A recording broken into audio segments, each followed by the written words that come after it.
London, 1851.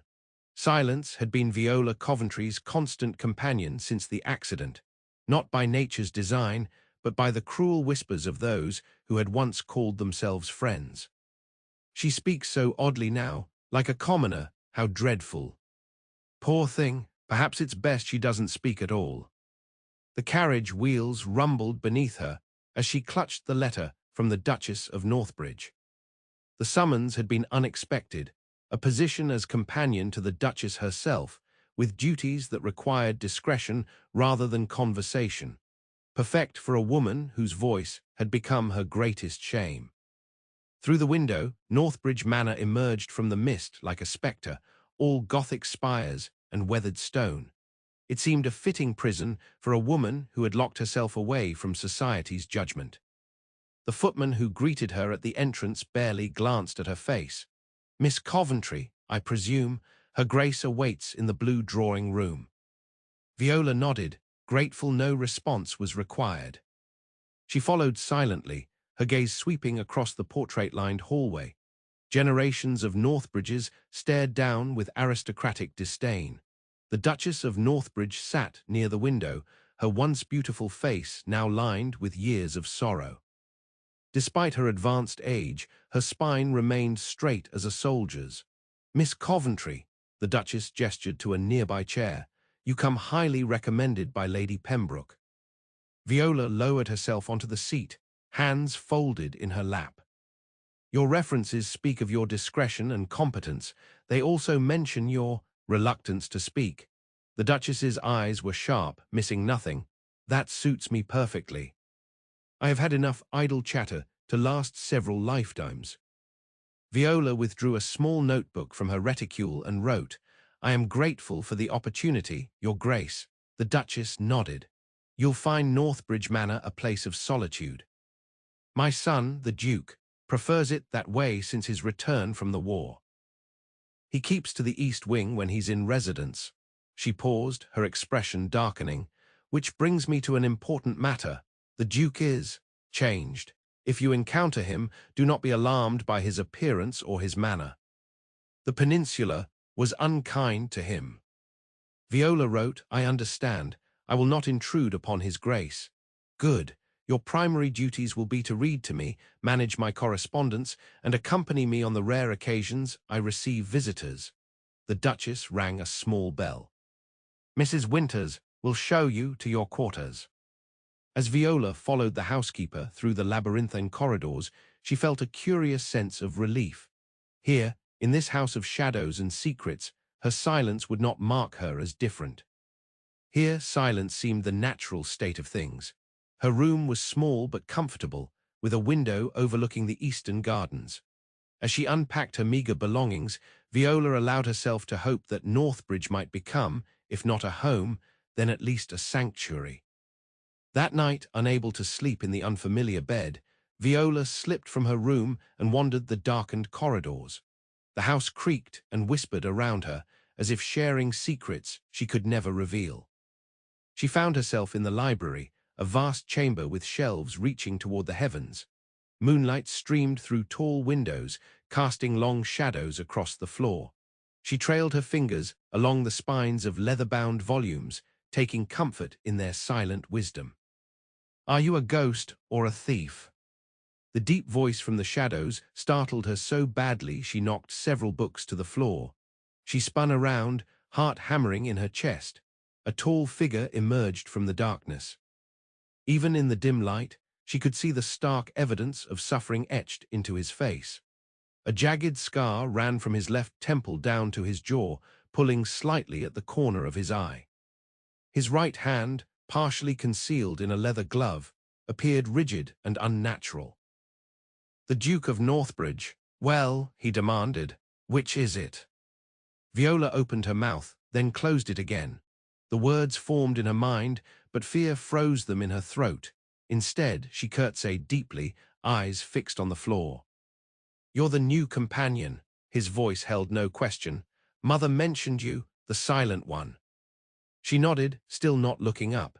"At least you won't fill the house with meaningless chatter." He moved past her to retrieve a book from a high shelf. You may use the library whenever you wish, Miss Coventry. Just remember to return the books to their proper places. He turned to leave, then paused. Your silence, is it by choice or necessity? Viola hesitated, then tapped her throat and made a small, strangled sound. I see. Something in his expression softened momentarily. Then we are both prisoners of our circumstances, aren't we? Before she could respond, even in gesture, he was gone, leaving only the echo of his footsteps in the cavernous room. Viola returned to her room, but sleep eluded her more thoroughly than before. The Duke's words echoed in her mind, prisoners of our circumstances. Was that truly what she had become? A prisoner of the accident that had left her voice damaged, but not destroyed. A prisoner of the shame that had silenced her more effectively than any physical injury. Days passed in quiet routine. Viola read to the Duchess for hours, her voice barely above a whisper, stumbling over certain sounds in the halting, uneven manner that had made her the object of ridicule in London. Here, though, the Duchess never commented, never showed a flicker of impatience. One afternoon, as rain lashed against the windows, the Duchess closed her eyes during Viola's reading of Sense and Sensibility. My late husband courted me with Austen's words, she murmured. He would copy passages in his letters, scandalously forward of him. A ghost of a smile played across her lips. Marcus is so like him in many ways, though he would deny it vehemently. Viola set the book aside, waiting for further instruction. He wasn't always so remote, the Duchess continued. The war changed him, as it changes all men, but there was something else, a betrayal that cut deeper than any battlefield wound. She opened her eyes, fixing Viola with a penetrating stare. You wonder why I tell you this? Viola nodded hesitantly. Because I have watched you these past weeks. You hide your voice out of shame, not inability, and my son hides his heart for similar reasons. The Duchess reached for a small silver bell. That will be all for today, Miss Coventry. I find myself rather fatigued. Dismissed, Viola made her way to the conservatory, seeking solace among the exotic plants that thrived despite the English gloom. She was surprised to find the Duke there, examining a rare orchid with a magnifying glass. She turned to leave, but his voice stopped her. No need to flee, Miss Coventry. The conservatory, like the library, is open to all residents. Viola remained at the threshold, uncertain. Come see this, he said, gesturing with his good hand. Cattleya labiata from Brazil. It blooms only once a year, and today is our good fortune. Something in his manner, the quiet enthusiasm, so at odds with his usual severity, drew her forward. She bent to examine the delicate purple blossom. Beautiful, isn't it? He murmured. Nature's perfect creation, no artifice, no deception. Viola nodded, then, impulsively, reached for her notebook. Did you collect it yourself in your travels? He read her note and laughed, the sound startling in its warmth. Heavens, no. My travels have been exclusively to places where men seek to kill one another, not to botanical paradises. This was my father's passion, which I've merely maintained. It's lovely, she wrote. I know little of exotic plants. My education focused on more conventional accomplishments. Music, watercolors. French, his tone was teasing rather than mocking. She nodded, smiling slightly. And yet here you are, reading correspondence and managing household accounts with considerable skill. He studied her face. Life seldom follows the path we envision in our youth, does it, Miss Coventry? No, Your Grace, it does not. A comfortable silence fell between them as they moved among the plants. When they reached a collection of roses, he spoke again. My mother tells me you read beautifully. She says your voice has character. Viola felt heat rise to her cheeks. She shook her head vehemently. You disagree. She wrote quickly, the Duchess is kind. My voice is damaged, unpleasant to hear. Damaged, his brow furrowed. From illness. She hesitated, then wrote, a carriage accident 3 years ago, physical injuries healed, speech did not fully recover. And society, in its infinite wisdom and compassion, made you feel ashamed of this. It wasn't a question. Viola looked away, unwilling to reveal how deeply the wounds of ridicule had cut. Society, he said with quiet venom, is a collection of vultures disguised in silk and jewels, Miss Coventry. They feast on perceived weakness because it distracts from their own emptiness. When she finally met his gaze, she was startled by the intensity there, not pity, but a fierce understanding that made her breath catch. "I have appointments in the village," he said abruptly. "Good day, Miss Coventry." That evening, Viola found a book outside her door, The Language of Flowers by Charlotte de Latour. Inside was a pressed orchid with a note in bold, angular handwriting. Cattleya labiata signifies mature charm, a fitting tribute to one who communicates so eloquently without conventional speech. Amen. The gesture left her strangely unsettled. For 3 years, she had wrapped herself in silence like a protective cloak, speaking only when absolutely necessary and then as briefly as possible. The Duke's note suggested he saw something valuable in her altered state, not something to be pitied or mocked. As autumn deepened, Viola found herself crossing paths with the Duke more frequently. In the library, where he recommended obscure volumes of poetry. In the music room, where he sat silently while she played the pianoforte, her only form of expression that remained untouched by the accident. In the gardens, where they walked side by side, commenting on the changing season through her written notes and his thoughtful responses. One blustery November afternoon, the Duchess summoned Viola to her chambers earlier than usual. "I've had a letter from Lady Hartley," she announced without preamble. "She intends to visit next week, bringing that insufferable daughter of hers." Viola nodded, waiting for instructions. "They are coming to assess Marcus as a potential match for Cecilia." The Duchess's mouth tightened with displeasure. Lady Hartley was quite transparent in her last visit, speaking of Marcus's tragic disfigurement as if it were a minor inconvenience to be overlooked in favor of his title and fortune. Viola felt a surprising surge of anger at the thought. "I cannot prevent the visit, it would only fuel gossip, but I can prepare." The Duchess fixed Viola with a stern gaze. "I need you to warn Marcus. He's been in better spirits lately, and I fear this will plunge him back into darkness." That evening, Viola found the Duke in the library, surrounded by maps and correspondence. She approached hesitantly, notebook in hand. "Your Grace, the Duchess asked me to inform you that Lady Hartley and her daughter will be visiting next week." He read her note, his expression hardening. "I see. And did Mother explain the purpose of this visit?"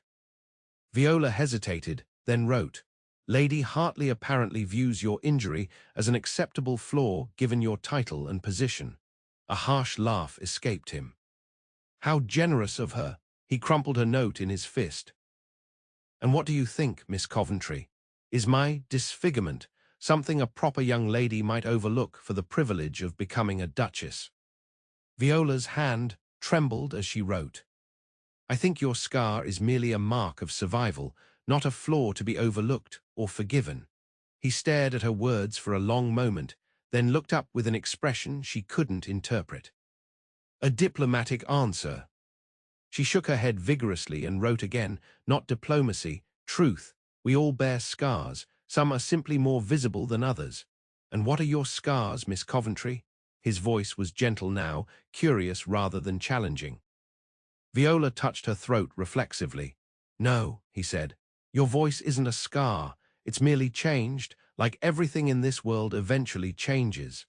He stood and moved toward her, stopping close enough that she could see the different shades of green in his eyes. "Your scar is your silence, the one you chose, not the one that was forced upon you." His words struck her with physical force. She took a step backward, shaking her head. "I've offended you." He raked his good hand through his hair. "Forgive me. I've grown, too, accustomed to speaking freely with you." But he was right, and they both knew it. Viola had hidden behind her impaired speech, using it as a shield against further rejection. The thought was too painful to acknowledge, even to herself. "Good night, Your Grace," she wrote hastily, then fled the library before he could respond. The day of Lady Hartley's arrival brought chaos to the normally serene household. Servants polished silver and crystal until they gleamed. Fresh flowers appeared in every room. The cook prepared an elaborate menu designed to impress. Viola dressed with particular care, though she would not be dining with the guests. The Duchess had asked her to remain nearby during the afternoon tea, ostensibly to take notes regarding household matters, but more likely to provide silent support. Lady Hartley swept into the drawing-room like a galleon under full sail, her daughter following in her wake. Cecilia Hartley was conventionally pretty, with golden curls and a practiced simper that might charm many men. But when she first glimpsed the Duke's scarred face, she failed to mask her initial shock and revulsion before composing herself into an expression of tragic sympathy. Viola, seated in a corner with her notebook, watched the Duke's jaw tighten. "My dear Duke," Lady Hartley gushed, "how well you look. Country air clearly agrees with you." "Indeed," he replied coolly, "though I find it agrees with me most when it's uncontaminated by London gossip." Lady Hartley tittered nervously. "Such a wit. Cecilia adores a gentleman with a sharp mind, don't you, darling?" Cecilia Hartley smiled demurely. "I've always believed that true character reveals itself through adversity, Your Grace. Your service to our country speaks volumes about your character." It was the perfect thing to say, delivered with practiced sincerity. Yet Viola noticed how the young woman's gaze never quite met the Duke's, how she focused instead on his left shoulder or right ear. "How fortunate that my war wounds provide such insights into my character," the Duke replied dryly. "Tell me, Miss Hartley, what other insights have you gleaned about me from the London rumour mill?" The Duchess intervened smoothly. "Marcus, Lady Hartley was just telling me about the new exhibition at the Crystal Palace. Perhaps you might escort our guests there tomorrow. The botanical displays are said to be exceptional." Before the Duke could respond, Cecilia gave a theatrical gasp. "Oh, who is that silent creature in the corner? I hadn't noticed her at all." All eyes turned to Viola, who felt her cheeks burn with embarrassment. "That is Miss Coventry, my companion," the Duchess explained. "She assists me with correspondence and household matters." "How interesting," Lady Hartley murmured, her gaze dismissive. "A secretary of sorts." "Miss Coventry is far more than a secretary," the Duke said sharply. "She is an accomplished musician, a voracious reader, and possesses more genuine compassion in her little finger than most of the ton manages in their entire beings." A startled silence followed his declaration. "How commendable," Lady Hartley finally said, "though one wonders why such an accomplished young woman would choose such a retiring position." "Miss Coventry was injured in a carriage accident," the Duchess explained, her tone indicating the subject was closed. But Cecilia Hartley was not so easily deterred. "An accident? How dreadful! And it affected her speech, I presume, since she hasn't uttered a word." "Cecilia," her mother hissed. "I only meant to express sympathy," Cecilia protested with wide-eyed innocence. "If you wish to express genuine sympathy, Miss Hartley," the Duke said coldly, "you might begin by addressing Miss Coventry directly rather than discussing her as if she were an object of curiosity rather than a person present in this room." Viola wanted nothing more than to disappear. Instead, she forced herself to meet Cecilia Hartley's gaze steadily, refusing to show shame. I beg your pardon, Miss Coventry," Cecilia stammered. "I meant no offence." Viola nodded once in acknowledgement, then returned to her notes as the conversation awkwardly resumed.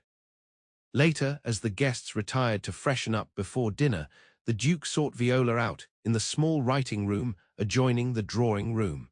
"I apologize for drawing attention to you," he said without preamble. "It was unconscionable." Viola shook her head and wrote quickly, "You defended me. I am grateful. Their behavior was inexcusable. No worse than I've encountered before." Society prefers its damaged members to remain invisible. His expression darkened. Is that how you see yourself, damaged? Viola hesitated, then wrote truthfully, how else should I see myself?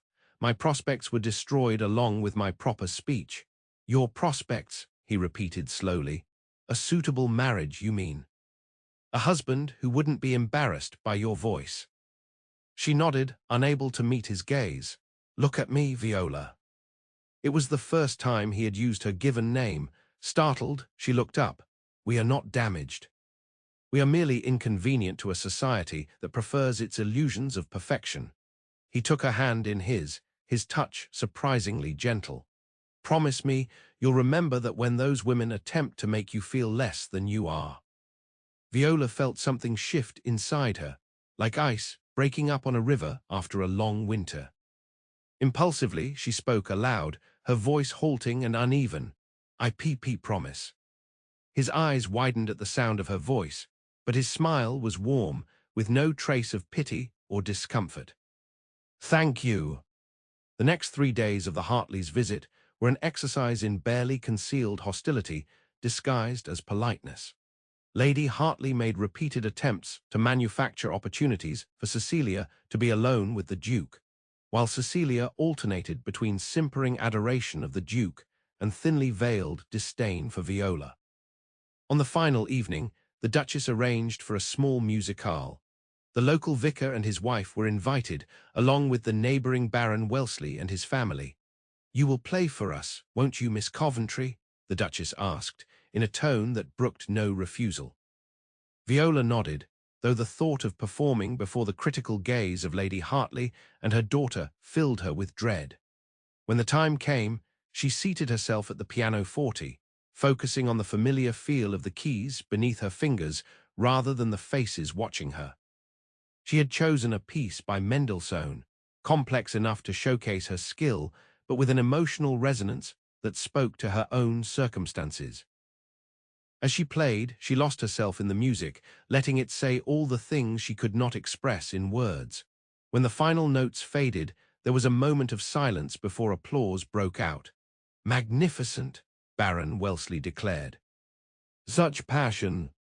Indeed, Lady Hartley said, with a tight smile. Though perhaps a touch too passionate for a drawing-room performance, Cecilia favours lighter pieces, more suitable for gentle company. Darling, won't you favour us? Cecilia moved to the instrument, her manner suggesting she was bestowing a great favour upon the assembly. Her performance of a simple Mozart sonata was technically correct, but utterly soulless. When she finished, the Duke applauded politely. You play with great precision, Miss Hartley.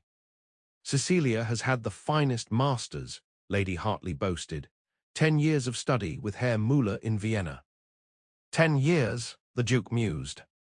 And yet, somehow, Miss Coventry manages to say more in 5 minutes than Miss Hartley communicated in her entire performance. A shocked silence fell over the room. I beg your pardon, Lady Hartley finally sputtered. It was a compliment to Miss Coventry's exceptional talent, the Duke said blandly. Surely you can't object to that. The evening deteriorated rapidly after that exchange. By the following morning, Lady Hartley announced they would be departing immediately, citing a sudden invitation from the Countess of Pembroke that simply couldn't be refused. As their carriage pulled away, the Duchess turned to her son with raised eyebrows. Well, that was certainly effective, if somewhat lacking in subtlety. I have no patience for pretense, he replied, especially when it comes at the expense of others. His gaze sought out Viola, who had been standing quietly nearby. Something in his expression made her heart beat faster. Later that day, Viola found herself alone with the Duke in the conservatory. She had come seeking solitude, only to find him already there, examining a withering plant with concern. He looked up at her approach. Ah, Miss Coventry, perhaps you can assist. This fern appears to be dying, and I cannot determine the cause. Viola moved closer to examine the plant. Its fronds were indeed browning at the edges. She touched the soil, finding it bone dry. Taking a nearby watering can, she thoroughly moistened the soil, then wrote in her notebook, "Too little water, too much sun. It needs shade and regular moisture." The Duke watched as she moved the pot to a shadier location. "You've become quite knowledgeable about the conservatory." She smiled and wrote, "I've been reading your father's botanical journals. They're quite detailed. You found those? They've been missing for years. Behind the Shakespeare collection, in the library." "I was looking for Hamlet." He laughed. "Of course, where else would botanical journals be hiding?" He sobered suddenly. "I wanted to apologize again for exposing you to the Hartleys' rudeness." Viola shook her head and wrote, "No apology needed. Their visit was illuminating." "Illuminating? How so?" She hesitated, then wrote, "It showed me that cruelty can wear many faces, including polite concern. And that true kindness often comes from those who understand suffering." "Is that how you see me? As someone who understands suffering?" His voice was carefully neutral. Viola looked directly at him and nodded. "Then we understand each other." He moved closer, close enough that she could see the flecks of gold in his green eyes. "But I think there's something you still don't understand, Viola." She raised an eyebrow in question. "Your voice." He touched her cheek gently. "When you finally spoke to me, just that one word, it was the sweetest sound I'd heard in years. Not because it was perfect, but because it was yours, freely given despite your fear." Viola felt tears spring to her eyes. She shook her head, unable to believe what he was saying. "Let me hear it again," he whispered. "Please." She swallowed hard, then forced out the words that had been building inside her for weeks. "Why you are too kind, your G-Grace." His smile was radiant. "Marcus, my name is Marcus." "M. Marcus." She smiled through her tears. He took her hand in his. "Will you walk with me in the garden? There's much I wish to tell you, and I'd like to hear your voice, however hesitant, in response." That afternoon changed everything. As they walked among the late autumn roses, Viola forced herself to speak aloud, stumbling over words, sometimes having to stop and start again. But Marcus listened with unwavering attention, never completing her sentences, never showing impatience when she struggled to articulate complex thoughts. She told him about the accident, a runaway carriage, a terrified horse, a collision that had left her physically broken and socially ruined when her speech emerged altered.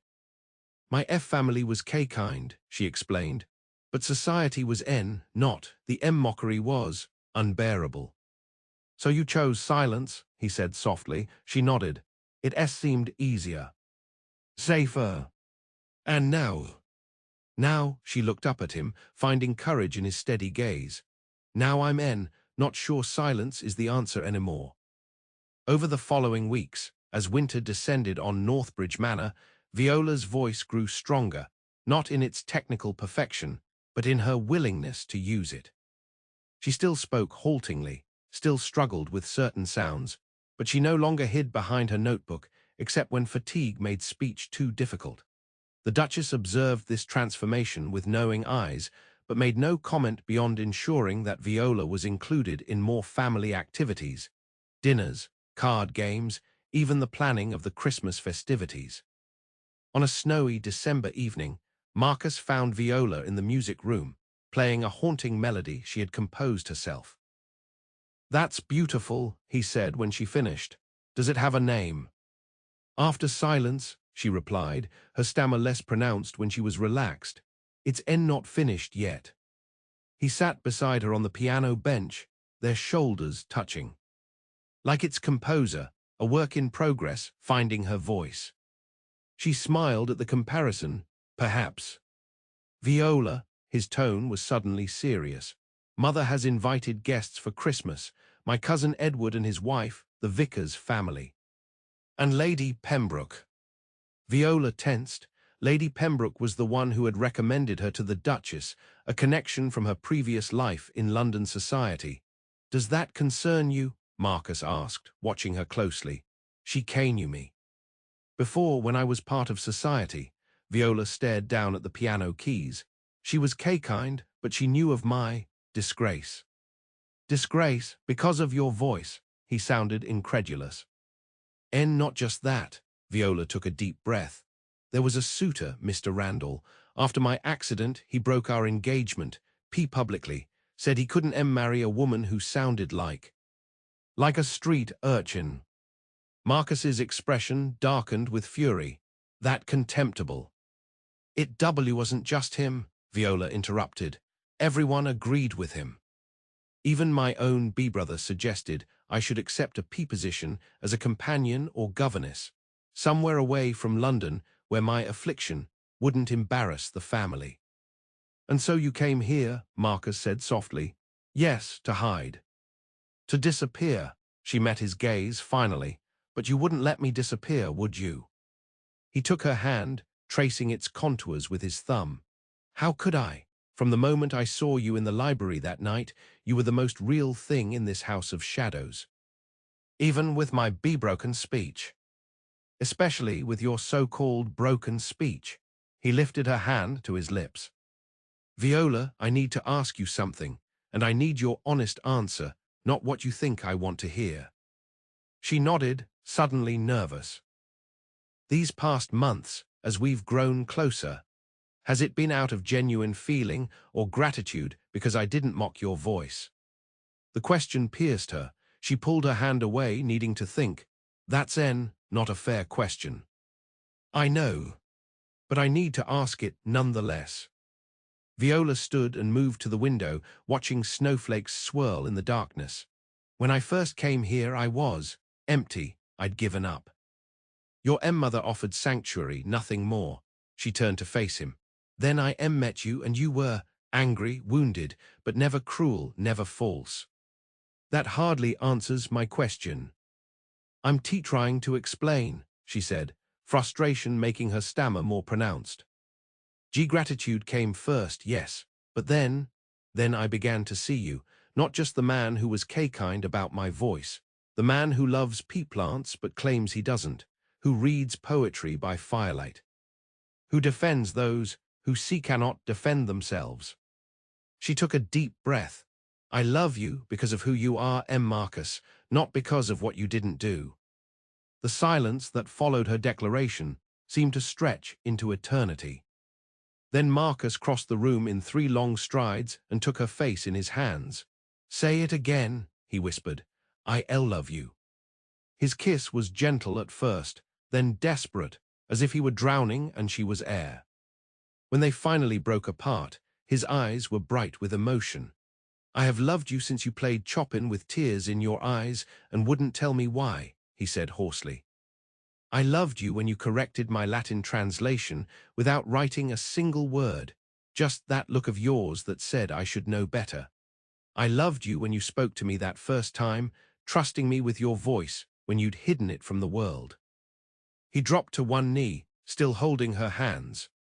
Viola Coventry, will you marry me? Will you become my Duchess, speak when you wish, remain silent when you prefer, and allow me to love you exactly as you are for the rest of our days? Viola felt tears spill down her cheeks.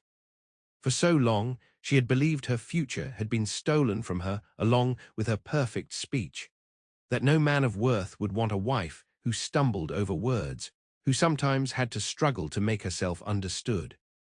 Yet here was Marcus, scarred, brilliant, compassionate Marcus, looking at her as if she were the answer to every question he'd ever asked. Yes, she said, her voice clear and strong in that single syllable. Yes, I will marry you. Christmas at Northbridge Manor was a revelation. The house, so long shrouded in shadow and silence, came alive with music, laughter, and the warm glow of new beginnings. Lady Pembroke, upon seeing Viola, embraced her warmly. My dear girl, how well you look. She glanced meaningfully at Marcus, who stood nearby. The country air seems to agree with you tremendously. When Viola responded with a halting speech rather than written notes, Lady Pembroke didn't bat an eye. Lovely to hear your voice again, my dear. Now, you must tell me everything about your engagement. Such wonderful news. Word of the betrothal spread quickly through the small gathering. The Duchess received congratulations with dignified pleasure, while Marcus couldn't seem to stop smiling, a transformation that caused the older servants to whisper in amazement. On Christmas Eve, after the other guests had retired, Marcus led Viola to the library where a small package waited on the desk. An early Christmas gift, he explained. Inside the wrapping, she found a beautifully bound journal. The cover bore a single word, embossed in gold: voice. Open it, he urged. The first page contained a message in his bold handwriting. For Viola, whose voice is music to my ears, whether in speech or silence, in words or notes. Fill these pages with your thoughts, your music, your poetry, anything you wish to express. Let no one tell you how your voice should sound, what it should say, or when it should be heard. It is yours alone, and it is perfect in its uniqueness. All my love, Marcus. Viola traced the words with her fingertips, too moved to speak. You don't have to say anything, Marcus said softly. I just wanted you to know. Thank you, she interrupted, looking up at him with shining eyes. For hearing me, even when I couldn't speak. For seeing me when I was trying to be invisible. He drew her into his arms. Thank you for showing me that scars are just evidence of survival, not reasons for shame. Their wedding, held in the village church, as spring began to transform the landscape, was small but joyful. Viola spoke her vows clearly despite her stammer, her voice carrying through the ancient stone building without apology or shame. The reception at Northbridge Manor brought together two worlds, the local community who had come to know and respect their duke and his bride, and a carefully selected group from London society who had demonstrated their worth through kindness rather than cruelty. Mr. Randall, Viola's former fiancé, was notably absent from the guest list, though rumors of his recent financial difficulties provided much whispered entertainment among those who remembered his callous treatment of the new Duchess. As evening fell and the celebration continued, Marcus led Viola out to the garden, now blooming with early spring flowers. Happy, my love? He asked, tucking a stray curl behind her ear. Perfectly, she replied, her stammer barely noticeable. Though I'm teetold a duchess should maintain a certain dignity, and I've been smiling too much. Who told you that nonsense? Lady Harrington. She suggested I practice a more serene expression. Marcus laughed. And what did you say to that? I said that my husband L loves my smile, and since he's the Duke, his opinion rather outranks hers. Viola's eyes danced with mischief. She looked quite shocked. Magnificent, he kissed her forehead. You know they're all talking about us, the scarred Duke and his stammering Duchess. Let them talk, Viola said, resting her head against his shoulder. We have more important things to do. Such as living, loving. Finding our voices. She looked up at the stars beginning to appear in the darkening sky. I spent so long in silence, afraid of what others might think, but silence was never the answer. What was the answer, then? Marcus asked, though his expression suggested he already knew. Courage, she said simply. The courage to speak, even when it's difficult. The courage to be imperfect in a world that demands perfection. As they stood together in the gathering darkness, surrounded by the scent of new blossoms and the distant sounds of celebration, Viola felt a sense of completion she had never thought possible. Her voice would never be what it once was, and neither would Marcus's body, but they had found something far more valuable than physical perfection, the freedom to be exactly who they were, scars and all. And in that freedom, they had found their truest voices and their greatest love.